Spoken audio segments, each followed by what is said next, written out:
welcome to the Morning Stand-Up. I'm Stacy K, and this is the first podcast recording we've done since the outcome of the election. And now that we know that this will be the last holiday season where we can still say Happy Holidays, I wanted to bring on a special guest to talk to us about the joy of Christmas and Hanukkah.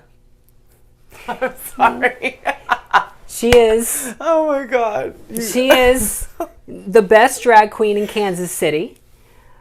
She is also the world champion of 2024 of Taylor Swift impersonators. Everybody give it up for Lana Luxx. Hello. I'm so excited to be here. And I cannot help I'm laughing so hard. Y'all, Stacy's cracking me up and we were just talking about a lot of things and I was trying to hold it in. I feel like... But anyway, I'm so happy... I was trying not to laugh to ruin your intro, but you had me laughing so hard. It's okay. You just talk to me. You don't have to talk to the cameras. Don't give a shit about them. So have you been? I've been really good. I just moved into a new home with my partner, and did you change states or did you stay on the Missouri side? I technically was the Kansas side. Like, I'm from Missouri, but my last apartment was on the cusp, so I was Kansas, and then our new place is by the Legend, so I'm still Kansas. Nice. So I don't know. Are they Kansas and Missouri? Don't they both kind of suck? Yeah, I mean they definitely do, but they have like slightly different rules. And then some people are elitist about like you don't live in Kansas City, you live in Kansas. Some people do that. Very that. Especially people who like aren't from here and like find out I live on Kansas and they're like, well, Kansas City's only in Missouri, and it's like, dude, I live 10 minutes away from the goddamn border. Okay. Literally. Or they'd be like, Kansas, people always think when I say I'm from Kansas City, they're like, oh, I've never been to Kansas. So I'm always like, no, I live in Missouri. So, the concept of a border city really blows the minds of a lot of people, I think, because our states, were built by rivers, like borders, right? Mm-hmm. And it's just a river, and a lot of important cities are built on rivers, so, and the intersections of that, so...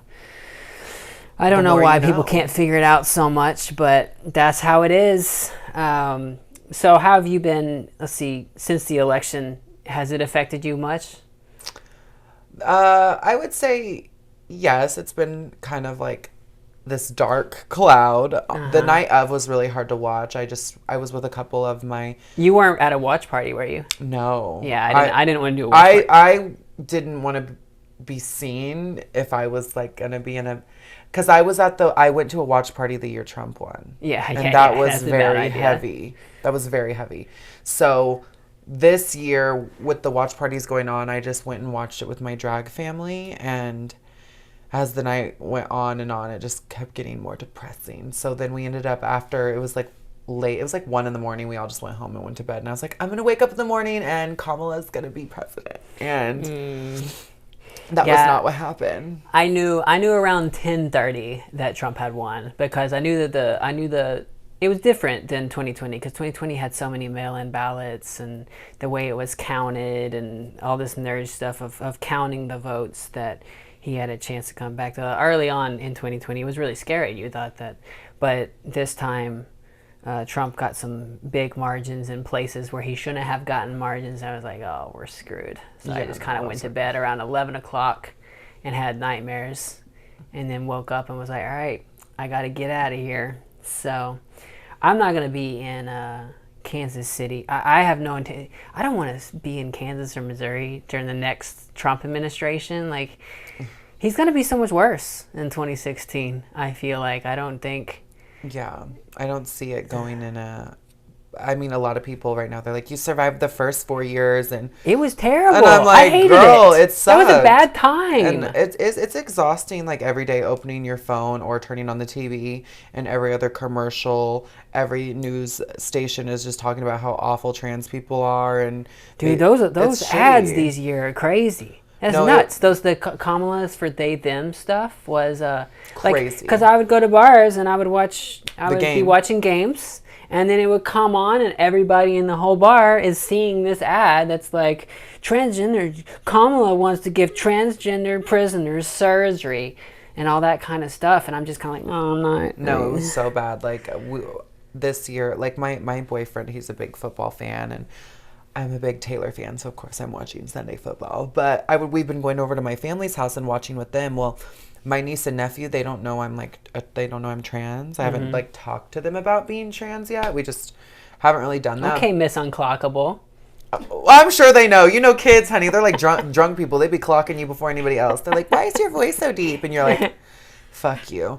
But anyway, I haven't had that conversation with them. But I mean, to me, they're getting to the age where if they like wanted to look me up, they would know. So anyway, we watched the game and those commercials come on and it's the most awful feeling in the world. And I'm like, oh my gosh, are they paying attention to this commercial? Are they going to think these things of me that this awful party is trying to paint us out to be? It's just not a fun feeling. And to me, it's just, why are we wasting money and time on attacking a community that is already not so small and marginalized? They're obsessed. They spent like $150 million on ads about us. Waste Isn't that that money nuts? then, honey. You know? But the thing is, they won. Like, this election was so important for us because when you're saying stuff like that and you win... Oh, people feel strong in their beliefs then if they think we that. should do more of that next time. And I'm a little worried that Democrats are going to be like, well, we need to like be mean to trans people too because that's popular, which... I've since in the discourse lately since then, I feel like most Democrats have been like, no, it's not trans people's fault. Like, we're just gonna kind of run it back next time. Like, we're not gonna throw trans people under the bus. And I think, listen, the last Trump presidency, things were not great. Like, shit hit the fan really fast. Military bans. Yeah, and not even just that, but like, just like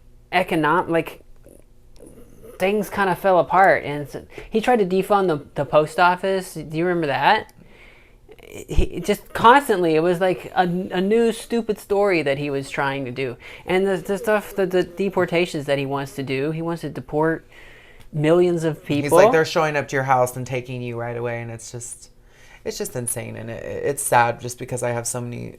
One, my grandma, she immigrated from Japan to the U.S., so that's weird to me. And a lot of my close friends are from all over, and people don't understand how like deep and like just like how really hard it is. It's not just as easy as like, oh, going and turning in an application and becoming a citizen, or people don't really know the circumstances of everyone's situation, and it's just sad. It's just nasty. So yeah, like if you have international friends, it is so difficult to get them here. Mm-hmm. Like they have to be so rich, even just to get a visa, just to visit for just a little bit. They have to like wait in line like for like 2 years. Mm-hmm. That's a kind of a low number, and it's so difficult to get here, and we want to make it harder. And I know too many international girls, you know, like there's a lot of British people I want to get here, you know, because British girls have it worse than us actually right now. I know. I feel like I always see that, like how awful the UK treats trans people. And I'm supposed to go there in January, so I'm like, you'll be okay. If you're an American, it's different. You got the passport, you know. But it's living there that's the hard part, because like getting hormones, getting your IDs, and all that kind of stuff is tough. But have you been to the UK before? No, this will be my first time like leaving the country. The UK is where are you going to London? I think so. It's for like RuPaul's Drag Con UK. I'm going to help my sister. Yeah, it's probably London. But the UK is it's poorer than the US. Mm-hmm. London is a little bit like New York, but the rest of the country is like farmland, you know, and a lot of people like don't have cars, and well, I know there's more walkable areas and stuff like that, but it's a different place. I've been to London and Scotland, and I liked Scotland a lot more than London. It was just prettier. There was more sheep that I got to pet, and yeah, but good luck in London. When is that? January 7th, I leave. I'm there for like a week. I'm really excited. I've never been, so I'm... Have you ever been international before? No, I've never been. You haven't got your passport yet. No, I have it, but it just has my old gender marker on it. Yeah, you need to fix that. Like, I know. Fast. Guys, fix your gender marker on your passport as soon as possible, because right now it's very easy to do under the Biden administration. And on January 20th, when Trump gets elected, they're going to stop it all immediately. No more trans passports. So get your passport updated. It will only take, it takes like 2 weeks. You submit your application and they'll get you one within about 2 weeks. And once you get that thing, you can flee the country if you need to. Or even if you're not going to flee the country, it's good to have that ID, which that's like the predominant, a passport means more than any other form of ID in the US. So you can use that for a lot of things that, say, like your driver's license get reverted, which a bunch of people are doing. Important to have that passport. So get your passport updated. You only have 2 months, a month and a half to do it. So you too, get it fixed. I know. I don't want you having an M on your passport. That would suck.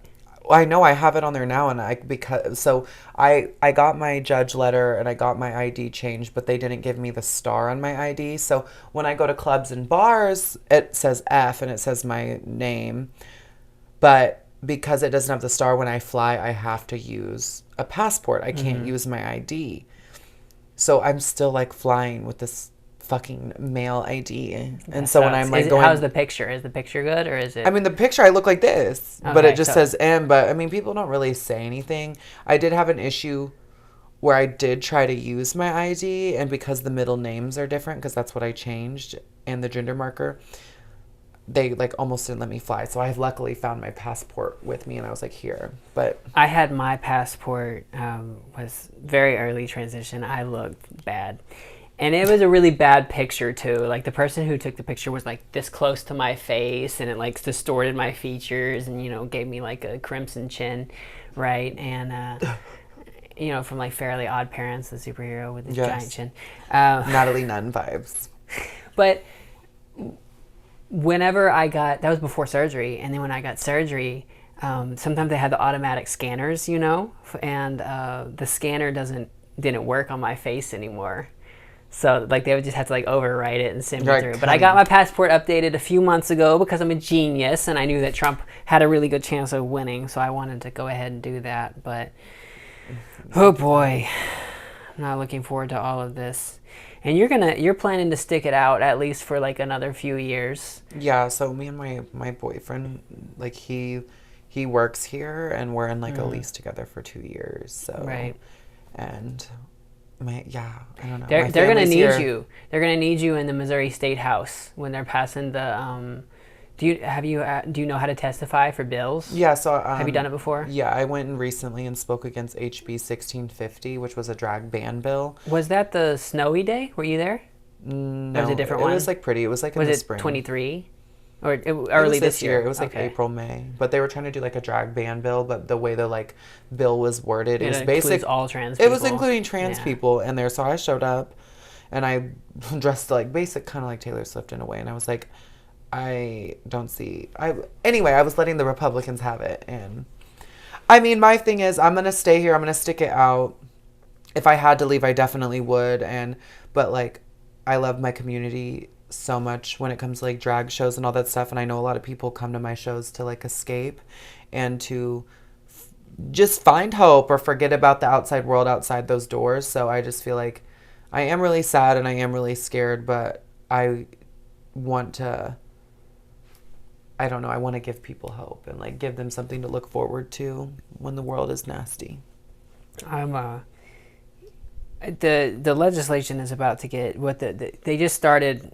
I think I told you, Missouri, someone already pre-filed a bill to revert all trans women's IDs back to like male, right? Or trans men's back to whatever. And they're going to be submitting a lot of these bills. And I hope, like, they need you at these hearings. I know, I really want to like show up, you know, because it's like, I don't know, I think it's important for somebody like me to be there. So, and after going to the drag ban one, I just like felt like the weight but I also felt the impact of me being there. So, I mean, what was it like talking to the committee when you're like seeing their faces while you're like, getting emotional? It was a little nerve-wracking, and it was a really emotional space, and it is really just sad to like just see bigotry right in front of your face. And what kind of witnesses did they bring in? Like, so whenever I did it, there was like, they had 3 expert witnesses at the top on the other side, like proposing, like supporting it. You know, like Chloe Cole, do you know who that is? She's a trans man detransitioner, right? Says she took like testosterone for like 2 weeks or whatever. It's like how it ruined her life and mutilated her body and all that kind of stuff. Was she like a bodybuilder, or she was actually transitioning? No, she's fine. She's fine today, all right? And she gets paid hundreds of thousands of dollars to fly around to every state legislature and say the same story. She's not from any of these states, but she shows up to tell these horror stories about how they mutilated her body or whatever. And it's like, it's our fault she made a terrible decision. Like, I'm sorry that you're mentally ill, but like, I got my shit figured out, you know? No, literally, that's so no, they did have some like witnesses, and the lady that was proposing the drag ban bill was crazy, but I don't mean to like, actually I don't care, but these people would speak, and they would come to tears about how bad drag was, and trans and gay. And then there was the place, it's called Gays for Trump, or no, it's some like he's a gay person, a gay man, and he's like this leader of some group called like, I don't know if it's not gay. It's one of those fake organizations that's like I don't know. secretly ran by Christian groups that pretends to be inclusive. Yeah, it was just really weird. So these people were literally bawling about how drag is bad. They're like, oh, my kids can't go. And it's like, girl, my kids can't even go to Hamburger Mary's anymore. It was just weird. Because there's drag queens at the drag club. I'm like, girl, it's drag. Okay, do you want to take your kid to see a rated R movie? No, don't take them there. Or what was the analogy? Drag is like sandwiches. Some sandwiches have cheese, pepper jack, jalapeno. They have the whole thing. There's some that are literally just cheese and bread. You know what I mean? There's so many different levels. Let people parent their kids. There's already laws in place that protect kids. Y'all sound crazy. Like, it was just insane to deal with. But getting up there to go and say my speech, like say what I wanted, and like being a trans woman there, and also being like, this, yes, I do drag, but this also affects me outside of drag, and I do Taylor Swift drag shows that are all ages, and then I also do drag shows at 21 plus venues. What is the problem here? The problem is y'all aren't wording your bills correctly, and you're trying to attack X, Y, and Z. And they were just, he didn't ask me no questions. There was this one guy, he would like rebuttal every person up there. They never ask the cunty girls questions. He had nothing to say. He would read these people. They never reply to the hot girls talking. And he shouldn't have, because he would have lost. But it's it's so cowardly. Like, they'll go after the kids or the parents or whatever. People, yeah. But like an actual like trans woman who's like showing up, because sometimes they'll be like, well, there aren't like very many trans women here because they're fucking scared. You know, it's like, it means a lot as a trans woman to like go talk and thing like that. But it does. Did they reference that like fake video of the drag shows in front of the babies? I don't know. They didn't do that, but they were just this one lady. They were talking about some show that happened in Sedalia. The lady was just talking about nonsense, and it was weird. The lady who proposed the bill, and there was just a lot going on there, and there was a lot to unpack. But I'm glad I went. I'm glad I said what I said, and it was just not fun.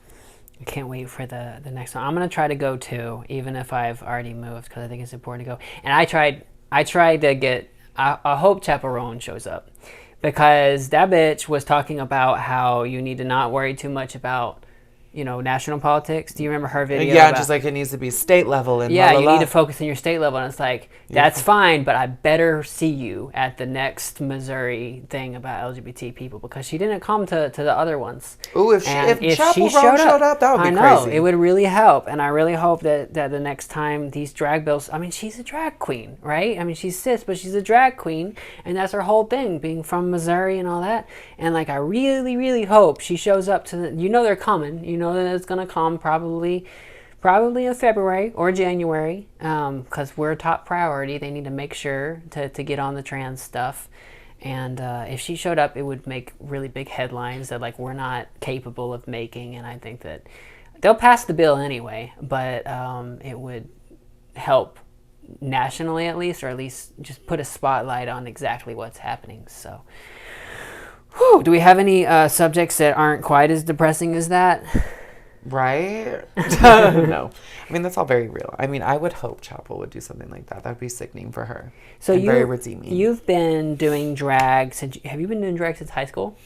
I started doing drag when I was 19. So I started working right out of high school. Yeah, like right out of high school. So I'd like just won homecoming queen at Oak Park High School in Missouri.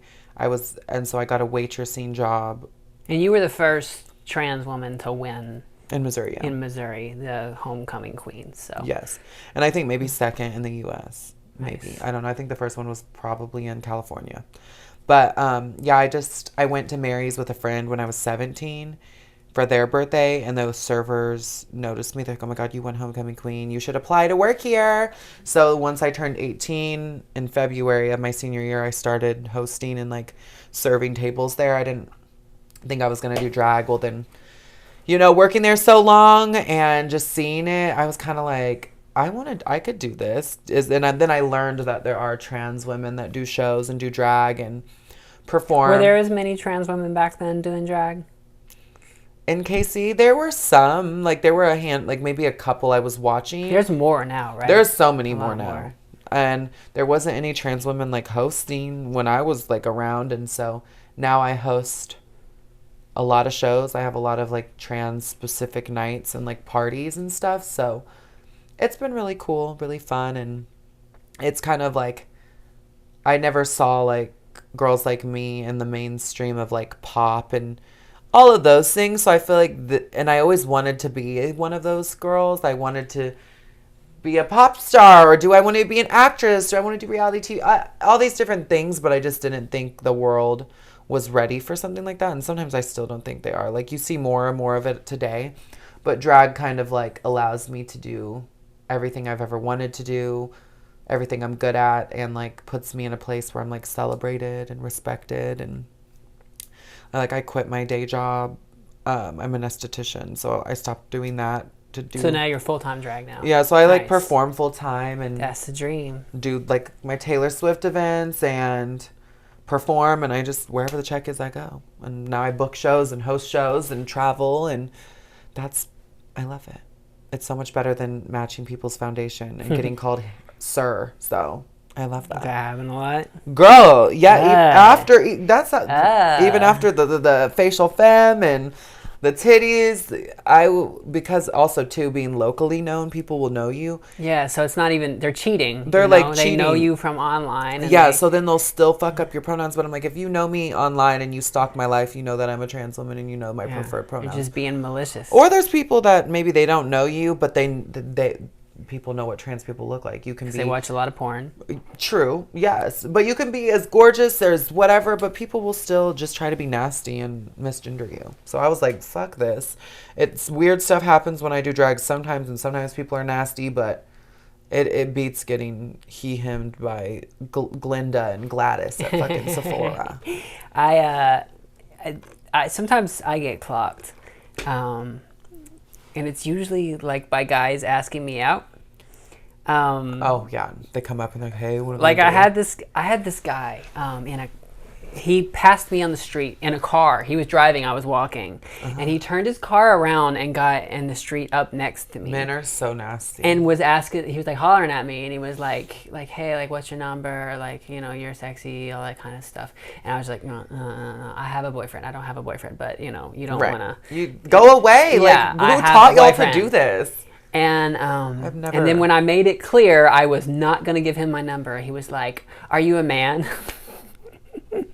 Girl, they want us. I can't remember what I told him. I was basically like, "Go fuck yourself," and then he like drove off. But that's the kind. You know, he watches a lot of trans porn. Like you know he knows how to spot us. You know, and you know that's what he was looking for. And then they act like people like on the internet or whatever think that people are just like, it's not their fault if they think you're a man. And it's like, they don't think I'm a fucking man. Like, they know I'm trans because they know what we look like because they're experts in the subject matter. They've spent many hours. They're doll collectors, honey. Pokemon who? They are collecting the dolls at all costs. No, it's just crazy to me, too, because it's like, I have never once been like, wow, that person's so hot. I'm going to stop my car. I'm going to jump through fire. I'm going to fucking fly across the freaking street and stop somebody and make them uncomfortable. Men are crazy. I have been followed, harassed at the gym. Oh, I just went and bought you flowers downstairs in the market. Can you come get them and I'll give them to you? No, you're a weirdo. And then the minute, maybe if they clock you, if they didn't know, or if they did know, you reject them and then they become violent and weird. And I'm just like, you're sick. They're like mad. Like they think that trans women should just like take off our panties immediately at the chance to like be with a guy, you know, like we're desperate for that. You know? It's like, honey, we're not the option. There's a lot of y'all, not a lot of us. So they need to communicate more with each other about like. If they did, there would be less violence towards us. Well, like they all think that nobody likes trans women except for them. They think they're the only one who likes trans women. It's like, buddy, my DMs are fucking full. Like you don't even. We have options. Babe. There's so many of you. Like, can you just talk to each other so you get a better idea of the scale of? And then y'all wouldn't feel so. You wouldn't hate yourself because then you would know. Yeah, there's so many other guys like you. So, babe, it's okay.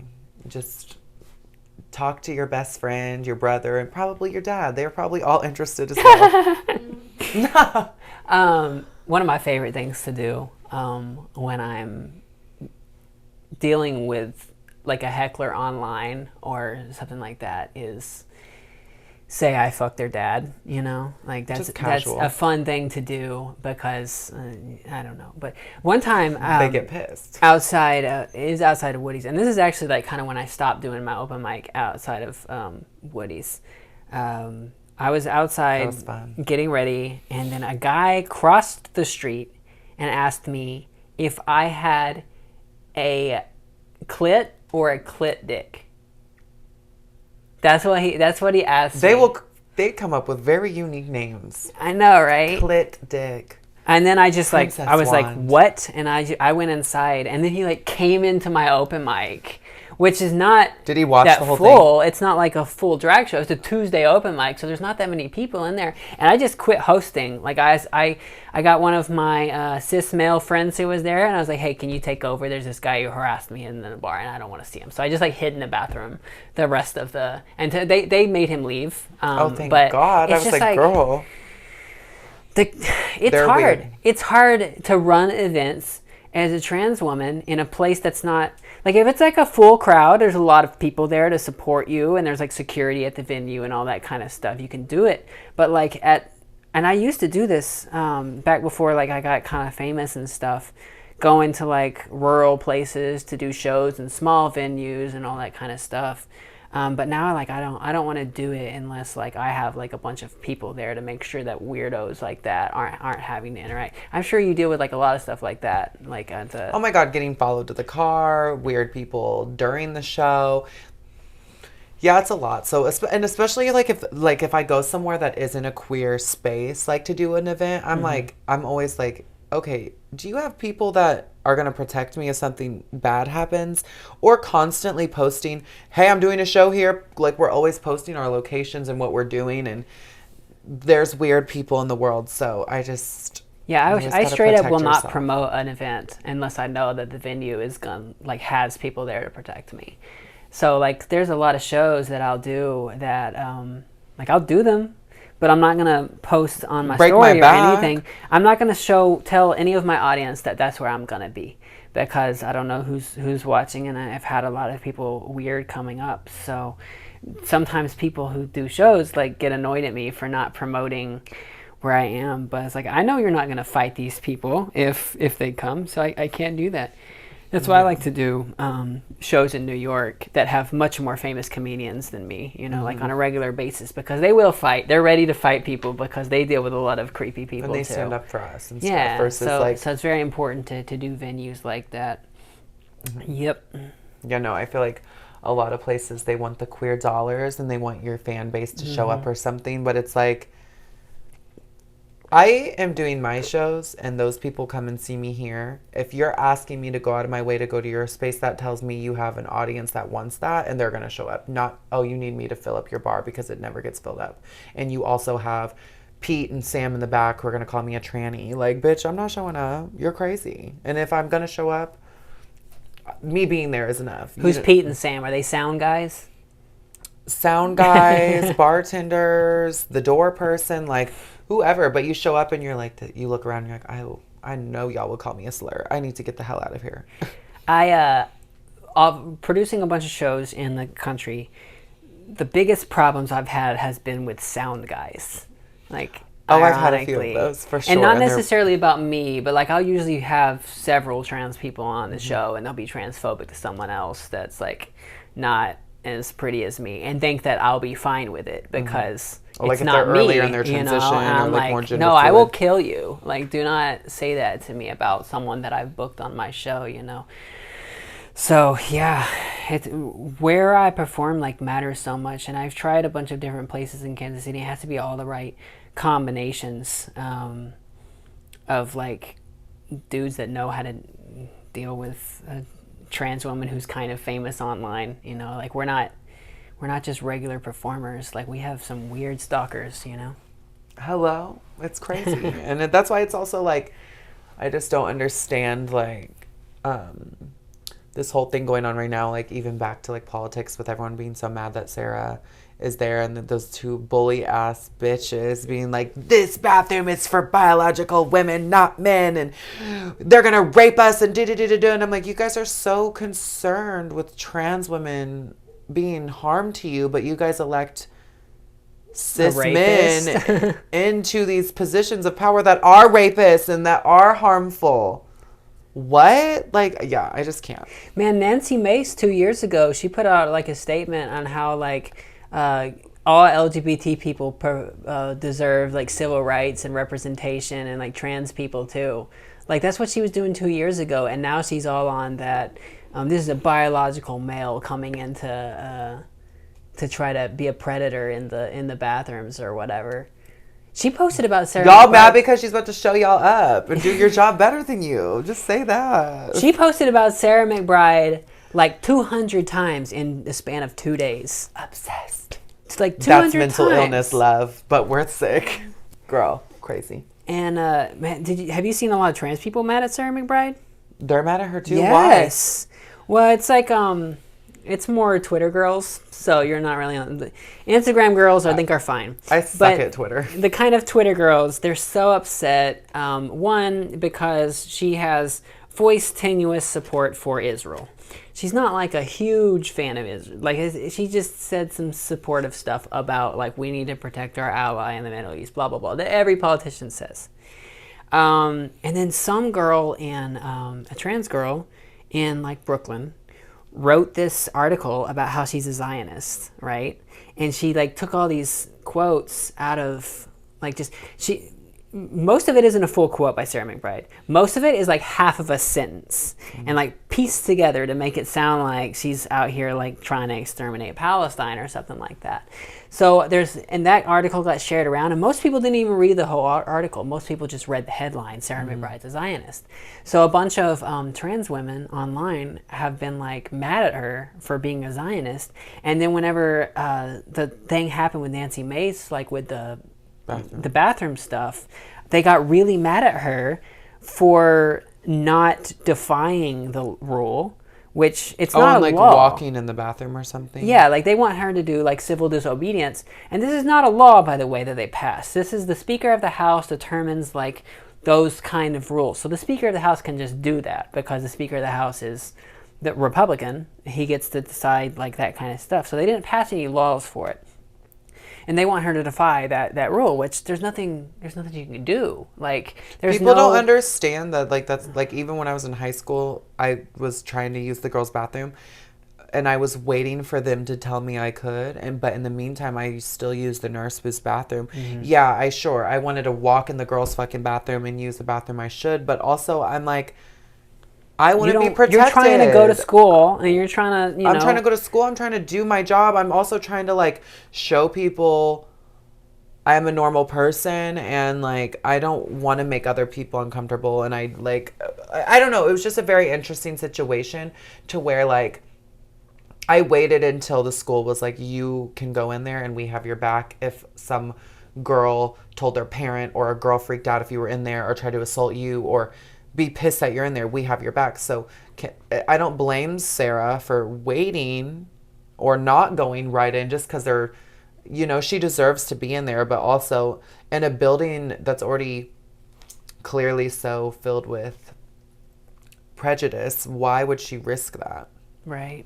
Like, and the thing is if she violates it, they can censure her and literally remove her from Congress. And that's so much weight on your shoulders. And then she has to go back and re-win her seat in Delaware, which she would probably do. But that's a whole 6-month process where she's not doing her job in Congress. Right. So it's like, why fuck that up? Yeah. So there's a lot of bills that are coming, like actual bills they're going to try to pass, and we need her vote there to try to stop it nationally. And her story for all and trans women. her just taking up space. We need her to being be a trans there. person. Yes. Ugh, that's so. I wish that we were so. We require all trans women to be activists, and a lot of us kind of have to be just because that's how we are. But they expect them to be the kind that goes to jail over it, and that's not in the history of activism. Like the successful activists, like MLK, he didn't go to jail every day. Like he didn't go to jail at the beginning. Sometimes you have to play smarter. Yeah, you have to wait for the right moment. You have to get all these people behind you. You have to plan and plan and plan. It takes so much. It took so much for the NAACP. You know the Montgomery bus boycott, right? Yeah. You were taught about that in school, where they had segregated buses for decades, for a very long time, and they started to get it was usually black women that would defy it, and then they would get arrested and go to jail. And Rosa Parks, right? She's the famous one. She was not the first one. There was several girls before her who got a year or so before Rosa Parks did it. There were these other girls, and the NAACP, which is an organized situation, they were looking for a candidate to do a civil rights disobedience and to start a boycott. And the first girl, the candidate they were considering, she was a teenager. I think she was 15 at the time, and she was pregnant, and she wasn't married either. And they decided that she was not the best candidate to do this. Mm-hmm. So they waited 8 months to get things ready to go, to organize and to get the media on board to cover this. And then Rosa Parks, who was a secretary for the NAACP, she was a long-term activist. She'd been trained in media training, learned how to talk to the press and stuff like that. She decided, that's when she did the thing, and the NAACP decided to back her. MLK got involved. They did the Montgomery bus boycott, which involved the entire black community boycotting the buses for a year. And Montgomery is a black majority city. So if black people stop riding the buses go bankrupt, basically, right? Right. And what do trans people hold like that? What are we going to boycott? How are we going to hurt them if we're going to protest? We have to we got to be smart. We got to think about all these things. We have to wait. We have to plan. And that's just how civil rights go. Sometimes you just have to grin and bear it, like Sarah McBride's having to do, and just be sure, I'll follow your rules for now, but but honey, I'm waiting. I will rise on top. One day we'll do it. It's just not today. Mm-hmm. Just like her getting elected anyway into her position. I know, it was a big deal. It was a big deal. So, and she looks pretty good. She sounds good. She not just her voice register, but she's good at talking. Mm-hmm. And I'm glad that that's the person that cis people see to represent us, because she don't look like a drag star or one of these Instagram baddies, but that's not what people expect congressmen to look like. If you look too hot as a congressman, then you're a slut, and you're a whore, you're a slut. And they can smear you that way. And Sarah McBride just looks like a normal woman, just trying to do her job. Yes. And I'm glad it's her. And I feel like there's a lot of activists who wish it was them instead. And I'm gonna be honest with you, I'm glad it's not them because they are her. Okay, we got a really good first one, and I'm gonna support her. I don't even care if she killed people. Okay, I'm gonna support her because she deserves to kill at least 1 or 2 people. Well, yes. Yeah, however many people she needs to. No, I'm sure she had a good reason. I love Sarah. What a slay. So, how was your Thanksgiving? My Thanksgiving was good. You were moving the whole time, right? Kinda. I started moving the couple days before Thanksgiving. Thanksgiving took a break, and then this Sunday my movers came, but it was my boyfriend's first Thanksgiving with like my family, which he's already met most of them. Oh, this is a first-year relationship? Yeah. Nice. So this was like his first time meeting all of my family. Mm-hmm. And yeah, and I'm moving. Did it go well? Oh, yeah. No super tense things? You got my family like they're all loves him. Chiefs fans? Yeah, and he's a Bengals fan. Oh, is he? Yeah. Oh, that poor boy. I'm a Steelers fan. Yeah. So I got to watch the Bengals lose last Sunday. That was cool. I know if I roast him about it too hard, he gets mad. But he... Do you like football very much outside the Chiefs? No. I mean, I was a cheerleader, so I like had to watch it all 4 years of high school cheering for it. I don't mind it. And I feel like dating him, I've gotten into it more because every Sunday we are typically watching the game if I don't have like drag brunch or like football is a big deal to him. So just like he goes to all my drag shows and he's adopted and supports a lot of the things I like, I try to be into the things he likes too now and learn more. Like he's now getting into Pokemon and shit, so I'm like, okay. Do you know what a false start is now? A false start? Mm-hmm. Does that mean? Well, that means it was a bad start, right? What's a false? I don't give a fuck. You're so HSTS. Yes, but I don't know. I've been trying to watch it with him or just spend time. So, but yeah, he's a Bengals fan. My family's a Chiefs fan, so they give him shit. They're like, we're gonna buy you a Chiefs jersey for Christmas and. But they get along and they really like him, and I'm happy about that.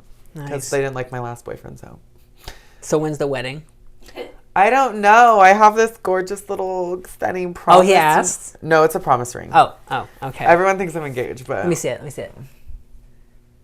Show the camera. How many carats is it? I think 3 or something. Nice. I don't know. 3. 3, German like diamond. I don't know. I don't know much. I just know it's stunning, and when he asked me, like, gave me this promise ring, I thought he was proposing for a second. And I said, whoa, I'm scared. I've never Did he get down on a knee?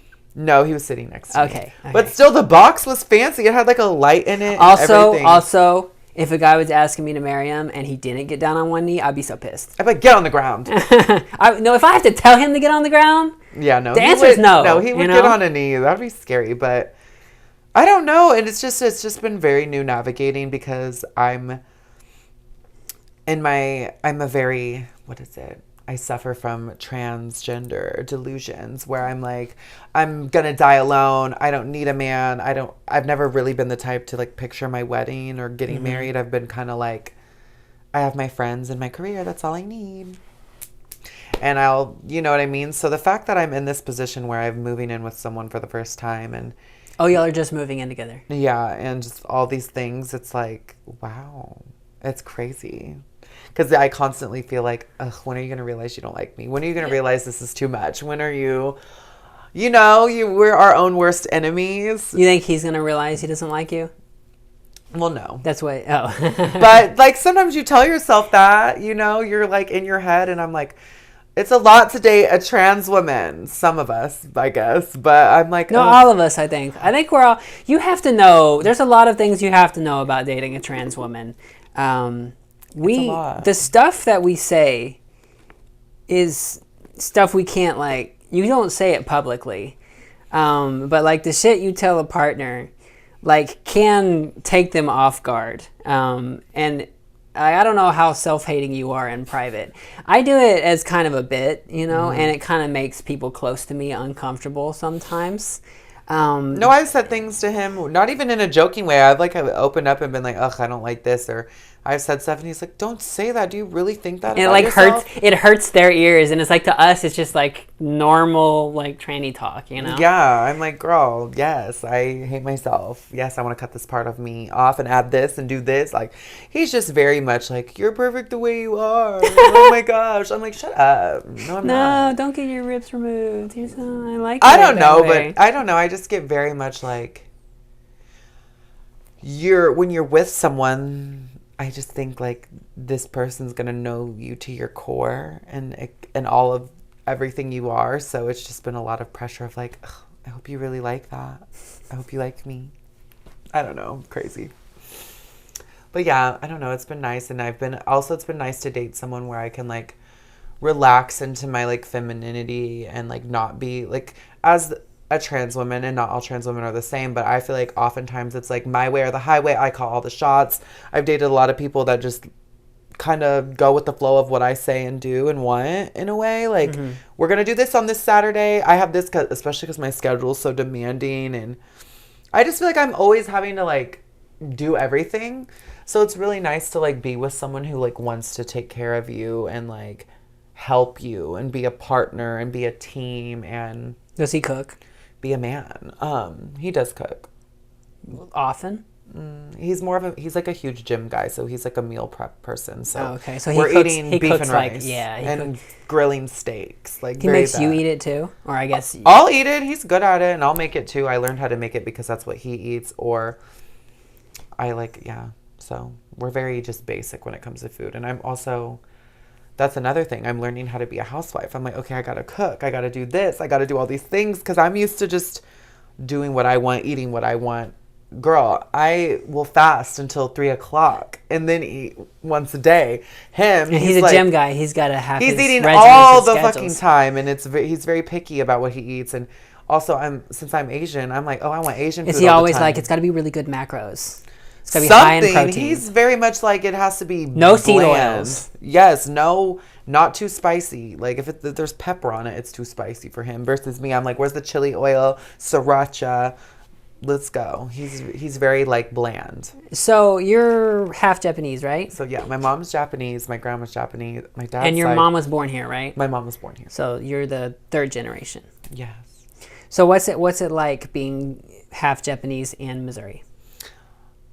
Interesting. I feel like my experience growing up is a lot different than my experience as an adult. I feel like growing up Asian, but like being mixed, you walk these fine lines. Like I feel like when I was a kid, I was brunette and I was obviously an Asian boy at the time, and hearing the stories and seeing how people treat your grandmother who like still speaks like broken English and like immigrated here, and then like seeing how people treat your mother who speaks English well and also just looks a little bit different. But it was just hard because you hear so many, like, you see how people treat Asian people, but you see the pressure that they put on Asian men. So I feel like growing up, I not only hated myself because I wasn't a girl or like living my life as female, but like I didn't really feel like I quite fit in, if that makes sense. Like I felt like the things that people were like making fun of me about were not only like, you sound like a girl, you look like a girl,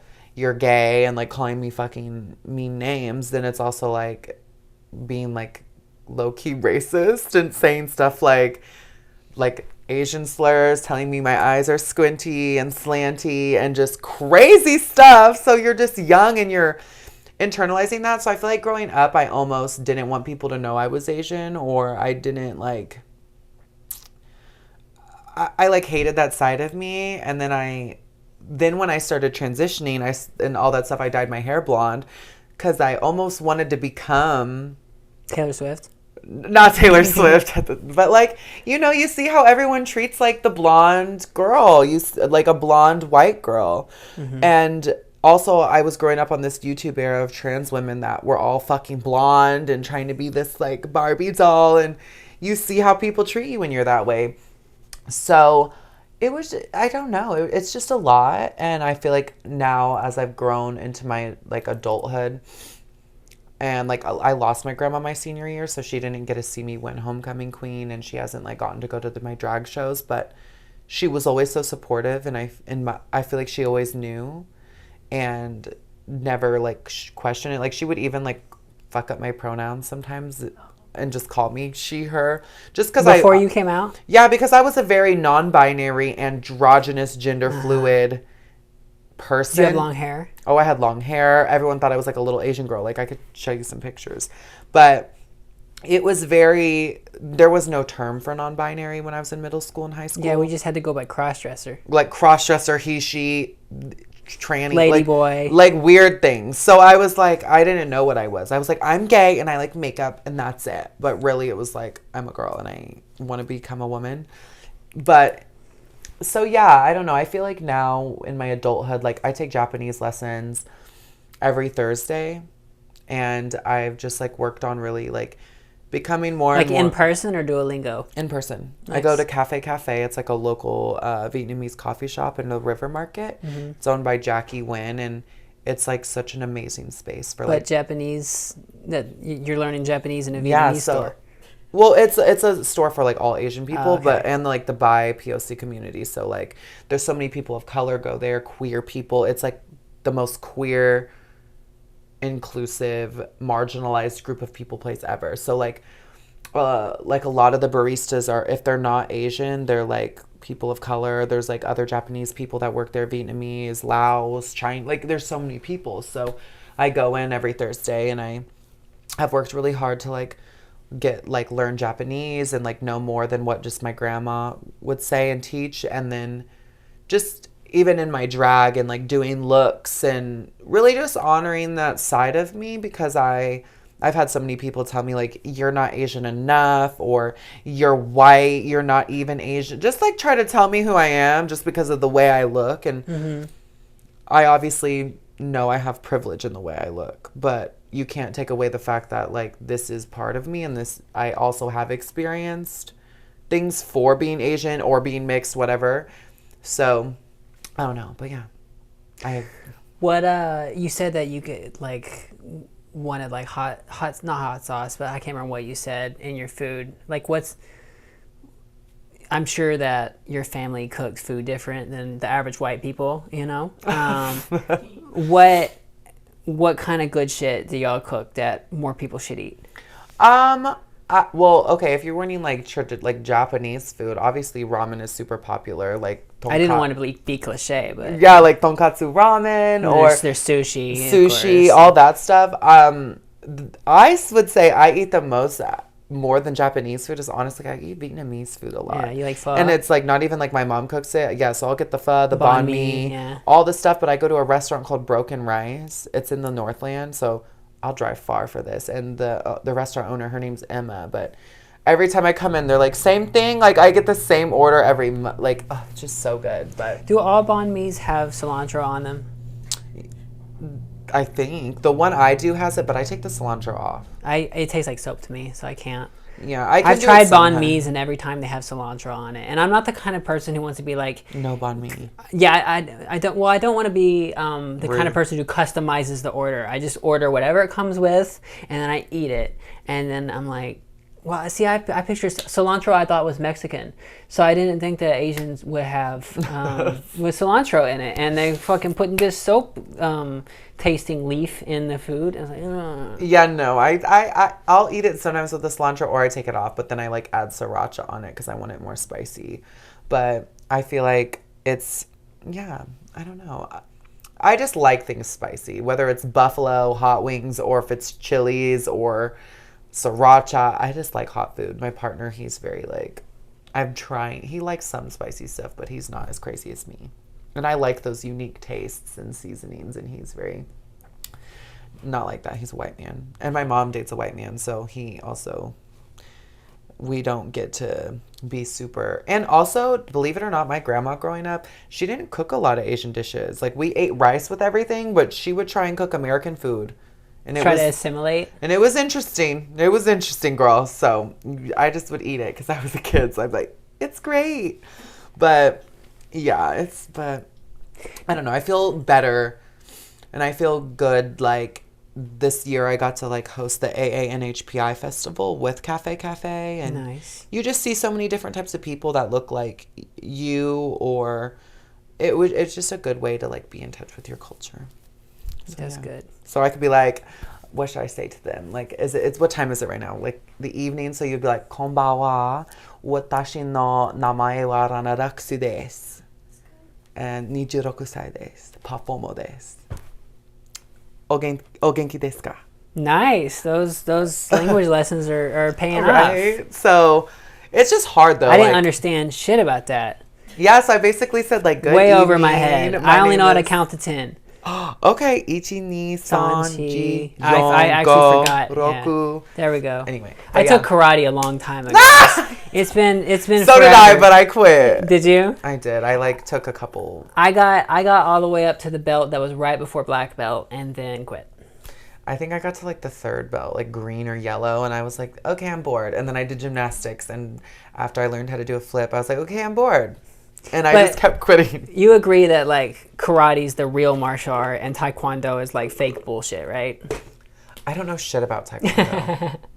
Taekwondo is Korean, and it's more it's a lot showier than karate. There's a lot of different types of karate. It's Japanese, but the taekwondo is more, they do flips and fancy kicks and all this kind of stuff, which doesn't really work in real fighting, because if you do like a flip on the street, they're gonna call you a faggot and kill you, you know. But true. But karate is like more whatever, I don't know. But my instructor was a Taekwondo sucks guy. I think it's funny, the beef karate people have with Taekwondo. It's always fun. They're all nerds, you know. Like nobody does martial arts here is a normal person, you know. It's not like a thing non-nerds do. So they do it to where they can pretend that they're beating up their bullies. Is that what you did it? To pretend to beat up my bullies? I don't know. Or would your parents just be like, "You're gonna do this"? I was just a nerd. I played too many video games and. What kind of video games do you play? Street Fighter, Tekken, Soul Calibur. You play a bunch of fighter games? I was obsessed. Like, you still play fighter games? I don't play any video games anymore. Too busy. But me and my boyfriend, we are going to get a Switch because we want to play together. But I think I just got too busy and like grew out of it, if that makes sense. Like I used to play so many video games, and I used to be like an emo kid, and I was obsessed with like, they're canceled now, they're not good, but like Blood on the Dance Floor, Never Shout Never. I was weird, and I had colorful hair, and I would say rawr, and you'd be random. Yeah, and I wanted to be a hot emo girl so bad, but obviously I was not that until, so now I could be one, but it just was very interesting. And that's like when, so I like liked Taylor Swift in middle school, but then I like became an emo kid and was like, only emo music, y'all are posers. And I would play fucking video games, and I was so interesting. Okay, so Taylor Swift. Is Taylor Swift like your favorite artist? Okay, so Taylor Swift's your favorite. And why were you drawn to Taylor Swift? Why do you like her so much? I was in fourth grade when I got I got a karaoke machine. It was blue. And I got like some of my first CDs, which were Nicki Minaj's debut album, Vanessa Carlton, Avril Lavigne, and then I had Taylor Swift's debut CD, Taylor Swift. And I sang our song for the fourth grade talent show.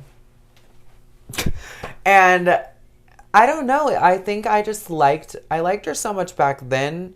But it wasn't as intense as it was now. But I liked her so much back then because she was like singing these stories about like love and romance and you don't see me, I'm invisible. It's like these universal experiences. And it was like I got to relate to it, even though I was like this young little boy. It didn't matter that I was Asian. It didn't matter that I was a boy. But like what she was singing about, I felt like I could relate to it. And I was like, I want to experience this.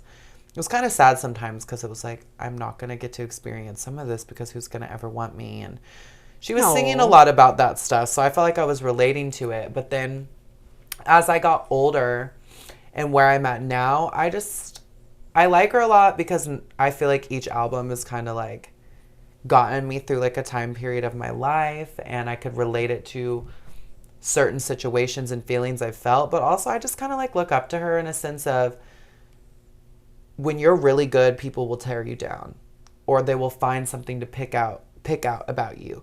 So I feel like a lot of times in my life, or even where I'm at now, people will always try to discredit you. They'll never just kind of give you your flowers for your hard work, you'll always have certain people that just tear you down. And I feel like a lot of people do that to her sometimes. And I kind of just like how she handles everything with grace, and she makes me want to be a better person. I feel like any story you ever hear about her, everyone's like, she was so nice and all these things. And it just kind of reminds you to treat everyone you meet on the way up, you're going to see on the way down, and just to kind of treat everyone with respect and be kind. Don't be a diva. And like, I don't know. I want people to remember me because I was kind. So I just love her. Our song is one of my favorite karaoke songs too. Oh, because I love to do her accent, you know. I know. Our song is a slam screen door, sneaking out late, tapping on your window. Like very country. I don't know if that's an actual Tennessee accent, but that's the way Taylor Swift sings it. So definitely not. And I learned how to like perfectly mirror her on that. It's a very cute song to do. Do you ever just play Mean in your car and just like blast it? And maybe not. I not that song in specific, but I feel like there's a song for everything, you know. For the haters, Mean, Shake It Off, or Are You Turning 22? Oh, I hate Shake It Off. Play 22. But you know what I mean. So there's always Taylor Swift playing in my car. Like, I still have a car with a CD player, so the 6 CDs that are in it are like Taylor Swift ones. So before my Bluetooth can connect, it's literally like a Taylor song. I think it's just therapeutic. I have videos after FFS and the BBL where I'm just sitting there and fucking Folklore is playing, and I'm like, my tears ricochet. Like, I'm just, she heals. I don't know. Maybe I'm in a cult. I don't know. I have a soft spot for Taylor Swift, and I have a hairstylist, and she's Asian, and oh my God, where do you go? LV Hairdos is her on Instagram. I tag her whenever I do a photo shoot because she always styles my hair. She doesn't cut it, she styles it for my shoots and stuff. But every time I go in, she puts on Taylor Swift, and it's like, I didn't tell her to put on Taylor Swift, but she just assumes she's right. So that's me with my facials. Like, I go to Allie Gage. She's like in Midtown or Martini Corner or whatever, but her name's Allie Gage. But every time I do my facial, she always has like a different like Taylor playlist that she'll play. And honey, I'll be passing out. Or sometimes if it's like a faster one, she's like, do you want me to like put on the spa music? Is this so? I'm like, no, I love this, honey. This will put me to sleep and make me feel good and be in a good mood. So what's your favorite Taylor Swift album? It's like picking a favorite child. Just come on. Reputation or Speak Now. Those are both good ones. And if not, maybe I listened to a lot of Speak Now in high school. And I was a guy in high school, you know, and I wasn't like, I couldn't grow my hair out or like be like feminine or anything. I had to hide all that stuff. But they were fine with me listening to Taylor Swift because she played on all the country music, and, you know, and I live rural, so like there was like 6 country stations, which was, she like, was always playing pretty much all of them, and she was the only one playing that like made girl music, and it was better than the average country stuff. So it's so like pop I country. really I really like Speak Now a lot. Of course, there's a lot of good songs on Fearless, but I feel like about half the songs I could really skip. Like I don't like White Horse. Oh, I don't White go Horse back so to much. White Horse, or not White Horse, Fearless as much as you don't other you don't albums. like. I mean, you Belong With Me is on that one, right? I love that. Yeah, My it's a favorite great song one. to perform is, I like performing Fearless with the guitar at my Taylor shows. Really?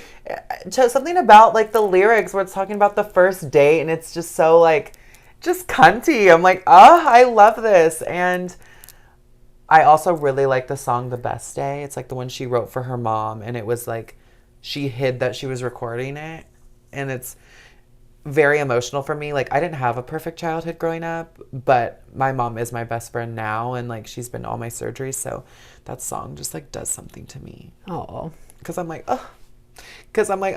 if even though there's a lot of, it's like, I grew up in a pretty house and I had lots of space to run. It sings a lot of stuff that I'm like, girl, can't relate, but I want to relate to this, and I do love my mom a lot, so I love that song. But Fearless, my favorite album is Lover by a decent margin. I think it's the only one I really want to skip out of that is London Boy, because I hate British people. But screaming. Cis British people, you know, you guys are mostly transphobic, and also you sound funny and your teeth aren't good. and most of you are ugly. But otherwise, the album is very good. So I play it if I ever need to like listen to like a full album. It's like I have like 4 albums, not from Taylor Swift. I have like a Kanye album, and God, he made some really good music back in the day, back before I knew he was a Nazi. So don't blame me. Orville Peck and Taylor Swift Lover are the main ones I play. My favorite song off Lover is Daylight. How does that go? The closer. I don't want to look at anything else now that I saw you. I could never look away. By the time I get to that song, I've almost tuned it out. Oh, it's just so good. I like what is it? Death by a Thousand Cuts.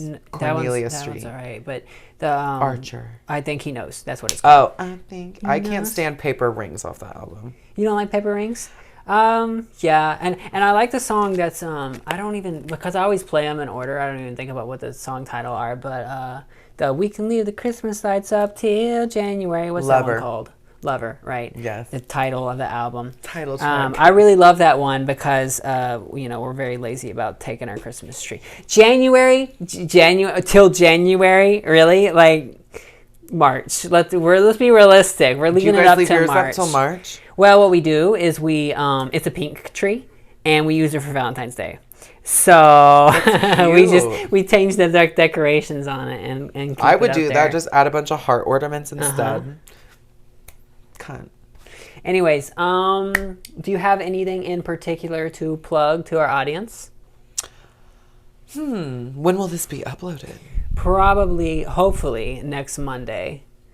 Okay. So maybe not in time for very many of your shows, but yeah, at least your social media. And follow me on Instagram at Landon Patterson or TikTok at the Landon Patterson, and go to my Instagram and find out my shows, because we are doing Mary Swiftmas at Hamburger Mary's. The 20th and the 15th sold out, but we're also doing the 21st. So get your tickets while you can.